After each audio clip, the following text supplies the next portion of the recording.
মানে তো লোককে আমি বেজ্জতি হতে দিতে পারি না। দাও।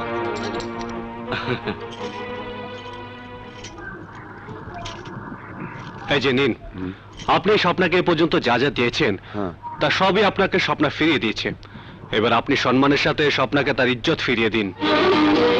কি হলো? দিন, ফিরিয়ে দিন স্বপ্নার কুমারিত্ব। কি কইতাছে না বলতে এ কি কইরা সম্ভব?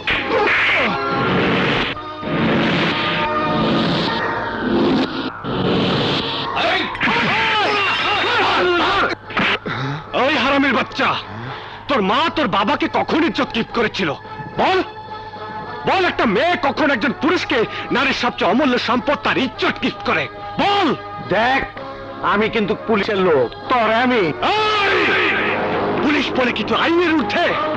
পুলিশ বলে তুই যে কোনো মেয়ের ইজ্জত নিয়ে ছিনিমিনি খেলবি আর তোকে কেউ কিছু বলবে না? কি ভেবেছিস তুই নিজেকে? হ্যাঁ, স্বপ্নাকে আজ এই মুহূর্তে বিয়ে করে তোর স্ত্রী হিসেবে স্বীকৃতি দিতে হবে, নইলে জীবন নিয়ে আমি তোকে এখান থেকে ফেরত দেব না। বিয়ে আমি করব, তখন আমি এমন শিক্ষা দিব